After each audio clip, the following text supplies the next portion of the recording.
And welcome back to the Building a Retirement Plan That Lasts podcast with Gary Bowman. Gary, good to see you. How are you?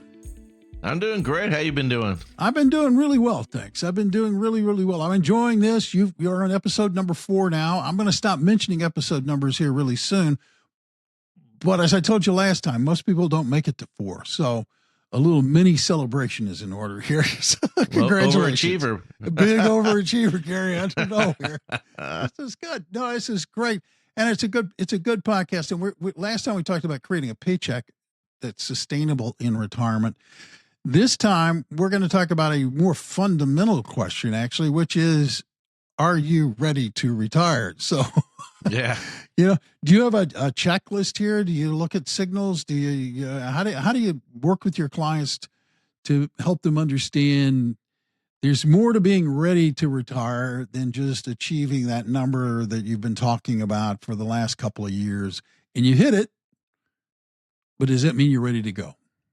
Right. Yeah. Well, it's the conversations that you have with people over time that you start to feel if they're ready or not. And the client themselves, I think a lot is the emotional side. I've had many clients that are like hit the number and they're like, I'm going out. We're retiring in January, and that's in 6 months, and we're doing it. And then it gets to November and they're like, well, I think I should stay on a little bit longer. I just think they really need me at the office, and they're probably at the office trying to get you out. So Exactly. emotionally, are you ready to pull the trigger? Because it's a huge transition, and even all the best planning in the world, you don't know what's going to happen until you get into it. So emotionally, I think is something very practical to think about. How's it going to affect me?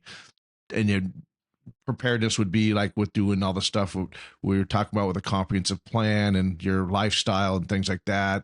A big one would be talking with your spouse, your significant other. Yep. How are we going to spend our time? Right. I mean, you mentioned this. You mentioned this a couple episodes back, but it's really, really true. A lot of people didn't spend very much time with their partners. Right. Where they were working, they may have been working, they weren't around each other a lot. And retirement means suddenly you're both going to be in the same room at the same time, probably the same place. And all of a sudden it's like, well, who are you and what am I doing here? And wow. Yeah, your ideas and what you want to do aligned. I mean, so if you talk about them, it's all about communication. So if we start talking about that, like I found with one client to kind of mind is that her husband, he traveled a lot for work, and she didn't, and she wanted to travel. So as we discussed it and we communicated about it and it came up, then they came to the conclusion that he's happy staying home golfing every day. If she wants to travel, she can go with her friends or her family, or she even went on some great trips that were with the groups where you just go as a single, but there's like, they get 20 people together and they go to China, right? Right. So it's like, if you communicate ahead of time what your plan is, even if you're not like, don't want to do the exact same thing, which I think as a spouses, I mean, you want to have some independence and you have different thoughts about things. As long as you communicate ahead of time, and that it's super important that you can get aligned that way. Like, okay, that I'm happy that you're going to do that, and I'm going to do this. Or like, okay, we figured out that problem, right? Yep. So, no, that's true. I think a lot of people, frankly, Gary, don't even consider what comes after retirement, when they retire. And I think sometimes when they do, they think, well, we both have to do the same thing. And in conversations like you have, people can find out, no, it's okay. We don't both have to do the same thing all of the time. Not at all. Absolutely. And it's just communication all the way along. I mean, even communicating about some of the tough things that you might bring up that we talked about with healthcare and things like that. So there's a lot of things that if communication can help smooth out, so that you think things run more smoothly, so that your transition is easier, less anxiety. So I'm sure you probably have, but I'm going to ask the question anyway. Have you clearly defined what a successful retirement looks like? Or is there such a creature? Well, it's only clearly defined by the individual that's retiring. And so everyone's plan is different. Everyone's thoughts about retirement are different. So you can make it clear by understanding what the client's needs are and what they want, and to help guide them through to living the dream that they've decided to do. And it's not a static event. You transition into retirement. You have ideas of what you want to do, and I guess probably 9 out of 10 times those ideas are going to change. You better be ready to pivot. You better be ready to be flexible in what you're going to do, because the changes do happen. Life happens. You have a detour here. You have a change of heart about maybe something you want to do. Maybe. Right. So yeah.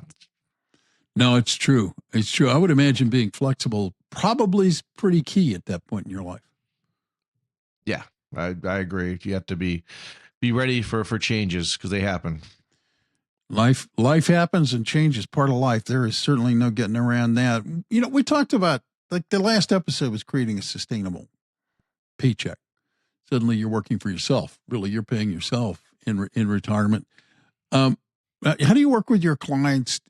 And this, for those of you who don't find this answer fully satisfying, you can go back and listen to the episode number 3, but talk a little bit about stress testing the retirement plan and preparing for, market downturns, because they're going to happen.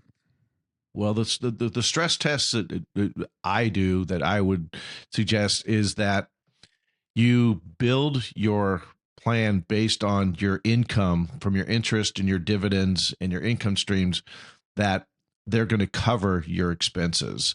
And so that if there are market downturns, you're generating income that's going to be steady and it's going to be smooth. And so the downturn, like, we can control the income for the most part. We can control what we're distributing. We can't control if the market's going to go up or down. We can't control if we have a recession. So we prepare for that as much as we can mentally, but also the way we balance the portfolio. Yep. Yeah. And let's talk a little bit about how you coordinate all of the things that go into retirement: the tax, healthcare, legacy, lifestyle decisions. How do you help your clients coordinate and balance all of that? Well, that comes with doing the comprehensive plan and communicating and asking the right questions. And I mean, you got to look at the taxes. The taxes are an expense. Healthcare is an expense. What your lifestyle is an expense. So it all comes down to budgeting. I mean, it seriously, when you retire, it's all about budgeting and having the right budget, and making sure that you have the cash flow or the income to cover the things that you want to do, so you can live the life you want to live. So it's they all go together. They all go hand in hand. And when we're working on a plan, we're coordinating that. And then as we continue to, on an ongoing basis, we're looking at, because when you are working, you have a paycheck, they pulling out a bunch of junk taxes and stuff like that. Maybe some contributions to your 401k or the things like that. So when you retire, you're not having those junk taxes and expenses and things. So when you do start to pay yourself, you still have to pay tax. You have to, for off the money, if it's coming out of your IRA. Oh, yes, you do. Yeah, that never stops. That's always a commitment you're going to have to do. So yeah, we coordinate it all together, and how that's going to, how it affects you and how it's going to affect the budgeting process. Yeah. I mean, we laugh about taxes, but the truth is, the more conversations you have with your clients and the more you know about them, there are strategies that make taxes more efficient, maybe reduce the tax burden. There are things that happen that you can plan for, so that, while you do pay your tax, you're just not paying any more than necessary, I guess is the way to say it. Right. So there are techniques that are pretty simple that you can use to make sure you don't put yourself in that next higher tax bracket or have to pay extra tax. So we want to be as tax efficient as possible. And you also, the way that you you invest. If you have a taxable account like a brokerage account, you want to put tax efficient investments into those type of accounts, things that are qualified dividends or municipal bonds, things like that. And in the tax deferred, we can be a little bit more taxed, like with corporate bonds or interest sensitive type of investments. So the taxes, it's a big deal when you're doing the plan, and we do look at that very, very strongly. A word we haven't mentioned yet, which is really important, and is legacy.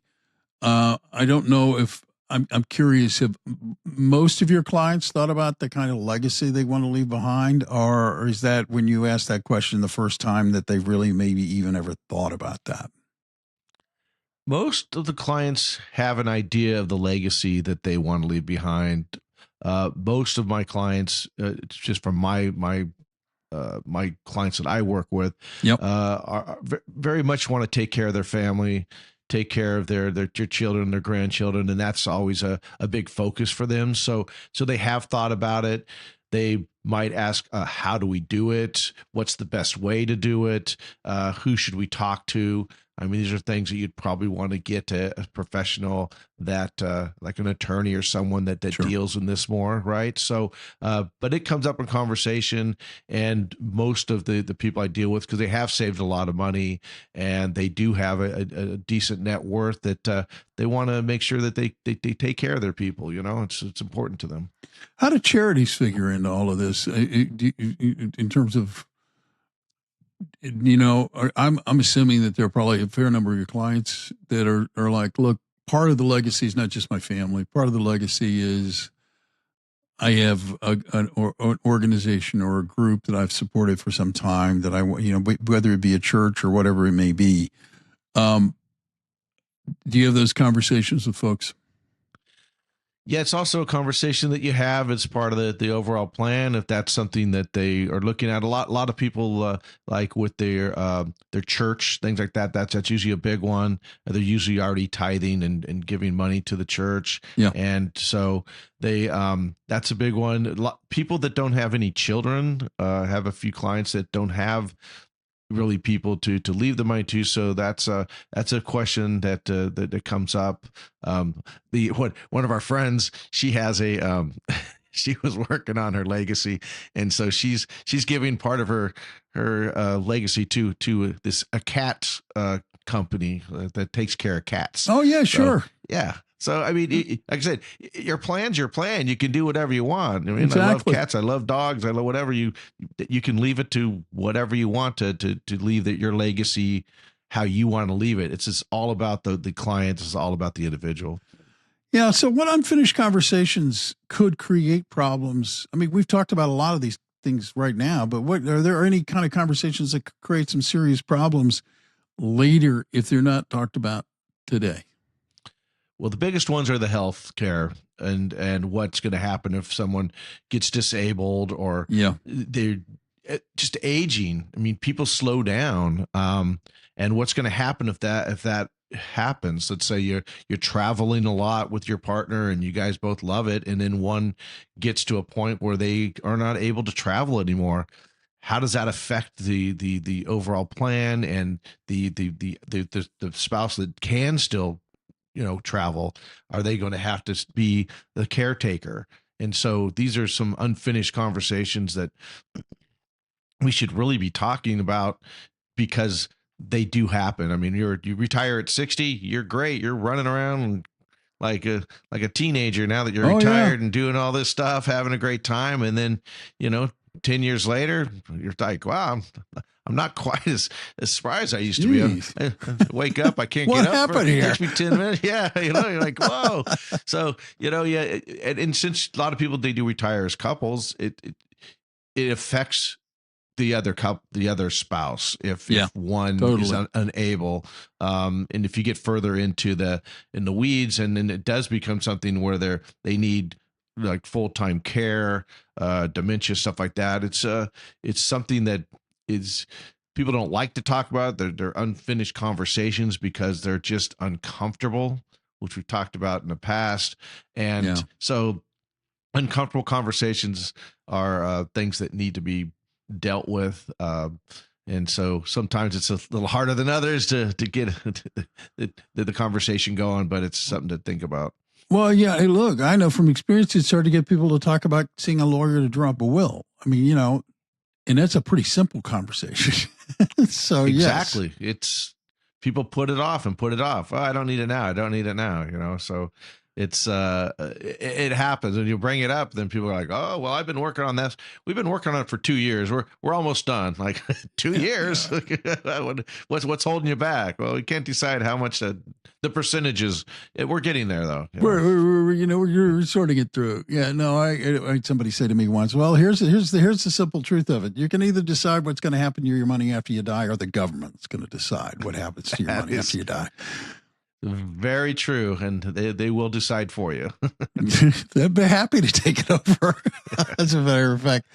So if anybody's listening to the conversation today would like to maybe have a conversation with you, Gary, that aren't clients of yours already, how could they reach out, and what's the best way for them to do that? They should go to bowmanretirementplanning.com, check out our website, and there's a place they can schedule appointment. They could. There's a phone number, whatever, that you can contact me and we'll try and help them out if we can. Yeah, do reach out.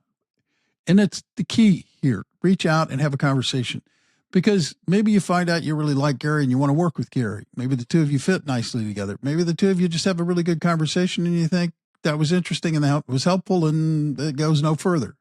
There is no obligation for you to make that initial contact. So I would encourage you to do that. The other thing I, of course, would encourage you to do is follow this podcast. Just hit subscribe. Become a subscriber. That way, every time a new episode is dropped, you can listen to it, give it a listen, maybe even give it a like, and tell other people about it, and tell them that you find this podcast interesting and useful to you. Until next time, I'm Bill Tucker. On behalf of Gary Bowman and everybody at Bowman Financial, thank you so much for taking the time to listen. We'll catch you next time. Thank you for listening to Building a Retirement Plan That Lasts. If you enjoyed this episode, click the follow button so you can be notified when new episodes are released. To learn more, visit our website at bowmanretirementplanning.com. The opinions expressed in this program are for general informational purposes only and are not intended to provide specific advice or recommendations for any individual or on any specific security. It is only intended to provide education about the financial industry. To determine which investments may be appropriate for you, consult your financial advisor prior to investing. Any past performance discussed during this program is no guarantee of future results. Any indices referenced for comparison are unmanaged and cannot be invested into directly. As always, please remember investing involves risk and possible loss of principal capital. Please seek advice from a licensed professional. Custom Wealth Management, Inc. is a registered investment advisor. Advisory services are only offered to clients or prospective clients where Custom Wealth Management, Inc. and its representatives are properly licensed or exempt from licensure. No advice may be rendered by Custom Wealth Management, Inc. unless a client service agreement is in place.